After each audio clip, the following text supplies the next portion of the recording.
my name is Björn Jonsson. I'm a senior producer here at DICE. I'm also heading up the operations team who works on all the different post-launch content for our games. We are really excited about Battlefield 3 Premium. Not only will you get early access to our upcoming expansion packs, you will also get access to more advanced online features, unique in-game content, as well as taking part in exclusive events that we will run throughout this program. And with these exclusive videos, we'd like to give you more of an inside look of what Premium is all about.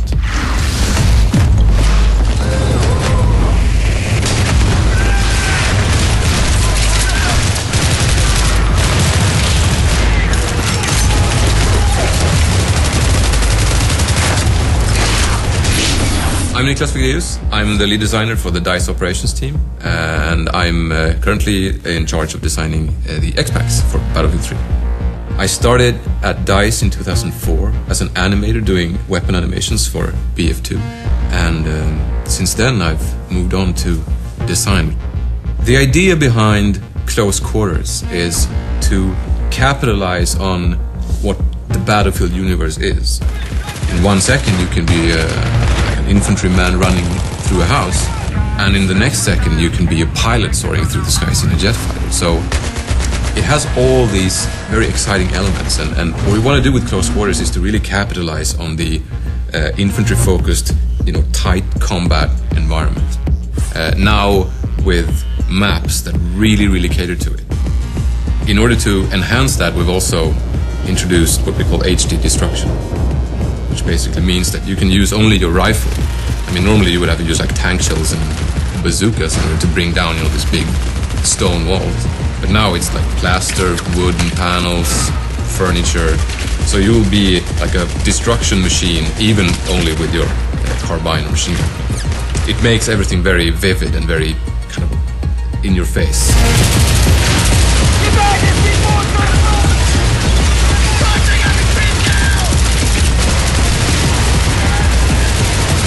In Battlefield 3 Close Quarters, you get 4 new maps, all focused on the indoor battlefield and the close quarters experience. You also get 10 new assignments, which will allow you to unlock 10 new weapons. And finally, you get 2 new game modes, Conquest Domination and Gunmaster.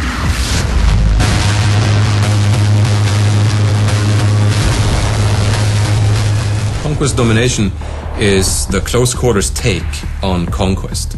You basically have less amount of flags with much quicker cap time. So flags tend to change owners very quickly, but also you have no safe spawns, you don't have any home bases. So it's really important that you keep control of these key areas. And I think squad play is the key factor in achieving victory in Conquest Domination, because it's really important to really maintain control of these areas, because you have no other safe zone, you just need to do that.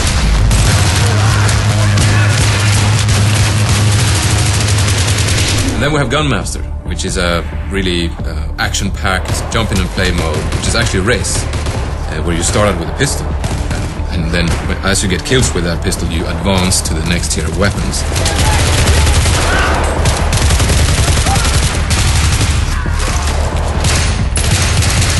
In order to win the mode, you need to go through the powerful weapons and ultimately win by getting a knife kill in the end. If you do that before everyone else, you win the race, you win the mode, and it's all smiling faces. All smiling faces or one smiling face? It's actually true, there's only one smiling face, and then there's like 15 frowns, but it's all smiling faces, it's a fun mode.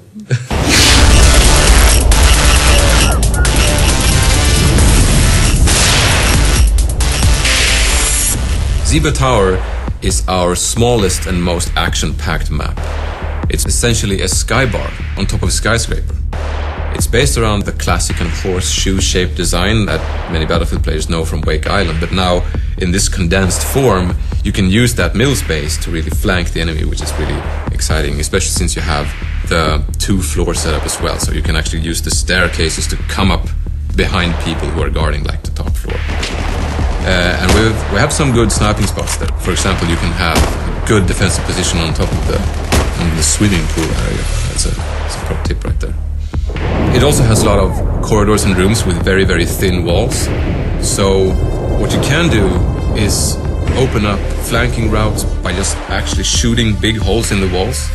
So you really need to find your spots if you're trying to play defensively. And if you're on the offense, you need to move very quickly because it's a small map, it's a lot of circulation, and a lot of action, so movement is key.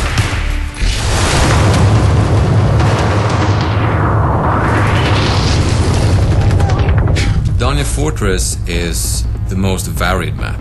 It's built upon this old fort based on a hilltop, so it has this really old stone, catacombish fundamental base. And then they have tried to build this nice, posh, luxurious palace on top of it with lots of art and, nice furniture and things. And now, war has come, so it's partly destroyed, and you have all these big holes and openings that allow for, flanking and going between floors and so on. Gameplay-wise, it has lots of stairs that lead to either flag positions or to the other floor, of course, and also to certain sniping spots that you can have overview of the courtyard or big corridors. So I think the best tactic to employ on Dania Fortress is to use really proper squad play in order to defend the key locations, like the big entrance room, cellar. They have all kinds of entrances, so protecting them needs more people, so a good squad will really be able to lock one of those down, and that's what's going to achieve victory.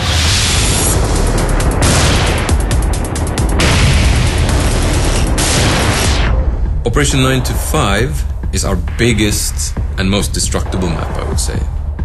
It is essentially an office with the cubicles and the desks and the cafeteria and the bathrooms, and they're all not very sturdy.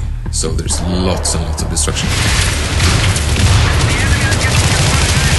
You will see someone on the other edge of the office, and he's partly covered by, the cubicles and the furniture, but you will just shoot through that and start putting, downrange fire on them. So it's still close quarters, but it features the longest ranges in the expansion pack, and it makes it really interesting. And I think on Operation 95 you see the most kind of varied weaponry being used.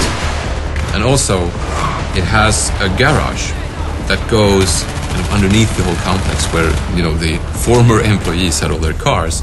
So you can use the garage as a traveling hub, if you will. You can go up that fire escape or through that staircase and end up on the other side of the map. So you really need to mind those extra exits when you play Operation 95.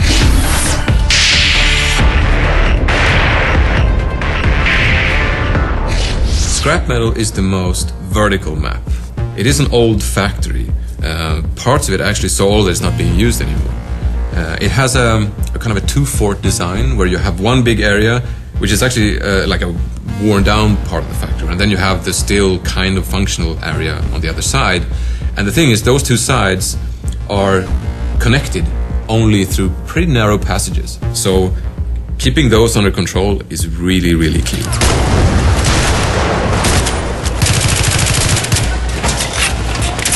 In order to protect those entrances, you need to control those while staying in control of your rooftop, because that's another entrance point, and that's very open and long range, so you're going to see a lot of snipers covering those rooftops.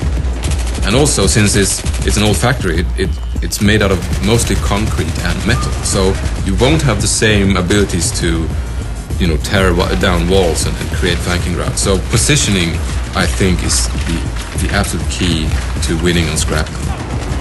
It's very exciting when you have control of one side and you're trying to figure out how to assault the enemy on the other side. And I think that's a very exciting proposition that comes with Scrap Metal.